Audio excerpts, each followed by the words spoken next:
चीन की communist party पिछले कई वर्षों से एक बहुत विशेष प्रोग्राम पर काम कर रही है जिसका नाम है टेल चाइना स्टोरी वेल। इसका नाम है टेल चाइना स्टोरी वेल, यानी चीन की स्टोरी को अच्छी तरीके से दुनिया में उसका प्रचार करना।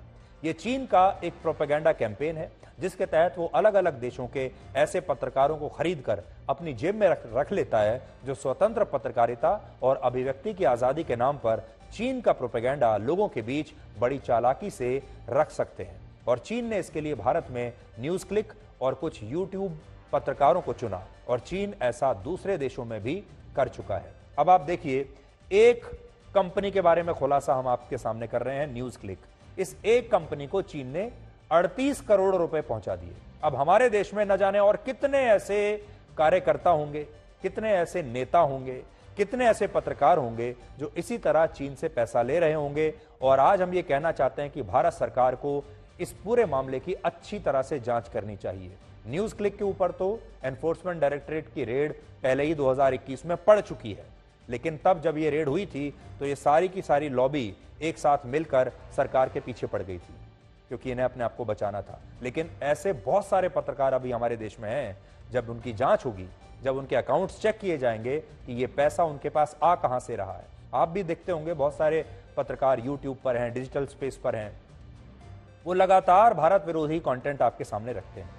उनका कोई रेवेन्यू मॉडल नहीं है क्योंकि वो प्रोफेशनल काम नहीं कर रहे, उनकी कोई कमाई नहीं है, उनके चैनल पर कोई विज्ञापन नहीं आता, आएगा भी नहीं क्योंकि उनका जो काम है वो अनप्रोफेशनल काम है। लेकिन फिर भी वो लगातार महीनों वर्षों से हर रोज हर हफ्ते आपके सामने कोई ना कोई वीडियो डालते रहते हैं। उनके पास ये पैसा कहां से आता है, कैसे वो बिना कोई काम किए, कहीं नौकरी किए इतना पैसा कमा रहे हैं, अब आपको समझ में आएगा।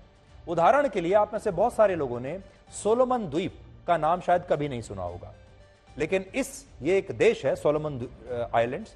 इस देश के मीडिया को भी अपने पक्ष में करने के लिए चीन ने 1 करोड़ 20 लाख रुपए वहां के मीडिया संस्थानों में निवेश कर दिए ताकि वहां का मीडिया चीन के पक्ष में माहौल बनाए और इस देश के लोग मानसिक तौर पर चीन की गुलामी को स्वीकार कर लें। ये सोलोमन स्टार आप देख लीजिए। साउथ चाइना मॉर्निंग पोस्ट के मुताबिक ग्लोबल मीडिया में 2009 से लेकर अब तक चीन 55,000 करोड़ रुपए निवेश कर चुका है। और जिन जिन देशों के मीडिया संस्थानों में चीन की सरकार का पैसा लगा है वो सभी मीडिया संस्थान आजकल चीन की भाषा बोलते हैं और चीन के लिए सुपारी किलर का काम करते हैं। इनमें अफ्रीका के देश हैं, इनमें अमेरिका के भी कुछ बहुत मशहूर पत्रिकाएं और अखबार शामिल हैं जो चीन से पैसा ले रहे हैं अलग अलग चीजों के नाम पर। कोई ग्रांट्स के नाम पर पैसा ले रहा है, कोई विज्ञापन के नाम पर पैसा ले रहा है।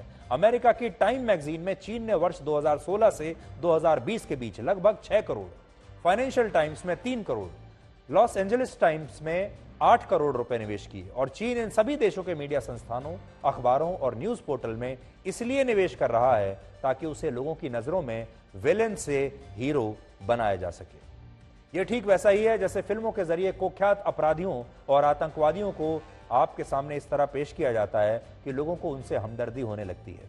और चीन भी इस समय यही कर रहा है। यह आप ऐसे समझिए जैसे ओसामा बिन लादेन के बारे में अगर उन्हीं का कोई समर्थक एक डॉक्यूमेंट्री बनाए या कोई फिल्म बनाए तो वो इस डॉक्यूमेंट्री को इस प्रकार से बनाएगा कि आप जब उसे देखेंगे तो आपको ऐसा लगेगा कि ओसामा बिन लादेन असल में आतंकवादी नहीं था, बल्कि वो तो मानव अधिकारों के लिए काम कर रहा था और वो बहुत ही भला व्यक्ति था जो हालात में ऐसा फंसा कि लोगों ने उसकी पूरी छवि खराब कर दी। ये होती है मीडिया की ताकत और चीन जैसे देश अब इस ताकत को समझ चुके हैं। इसलिए आपसे हम बार बार यही कहते हैं कि जब भी आप किसी पत्रकार को सुने तो पहले देखिए कि कुछ खास पत्रकार, कुछ खास लोग एक जैसी बातें क्यों कर रहे हैं।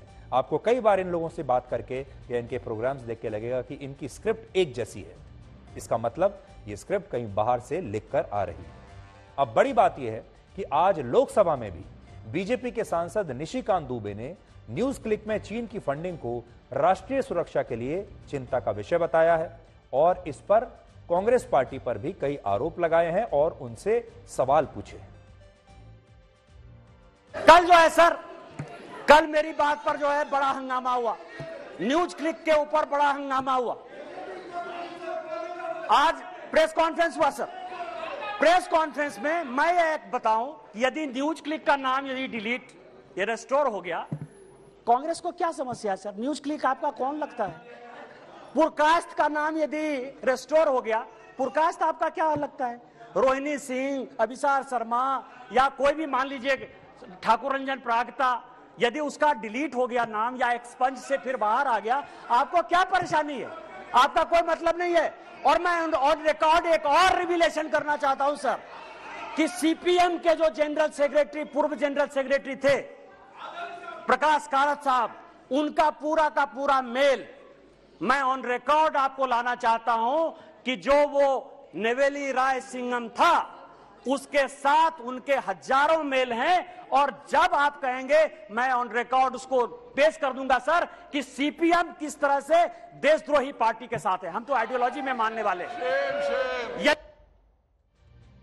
तो अब आप समझ जाइए वो कौन सी ताकतें हैं जो पुलवामा पर हमारा साथ नहीं देती, वो कौन सी ताकतें हैं जो बालाकोट पर हमारा साथ नहीं देती, वो कौन सी ताकतें हैं जो कश्मीर पर हमारा साथ नहीं देती, वो कौन सी ताकतें हैं जो गलवान पर हमारा साथ नहीं देती, डोकलाम पर हमारा साथ नहीं देती, वो कौन सी ताकतें हैं जब हमारा मिशन मून यानी हमारा चंद्रयान मिशन फेल हो जाता है तो उस पर तालियां बजाती हैं। ये कौन सी ताकतें हैं जब भारत कहीं हारता है या जब भारत को असफलता मिलती है तो ये उस पर तालियां बजाते हैं। ये कौन सी ताकतें हैं जो भारतीय सेना पर सवाल उठाती हैं और आतंकवादियों पर सवाल नहीं उठाती। वो कौन सी ताकतें हैं, वो कौन से पत्रकार हैं जो बात बात पर कहते हैं कि भारत टूट रहा है, भारत का लोकतंत्र चरमरा रहा है, भारत का संविधान खतरे में पड़ चुका है।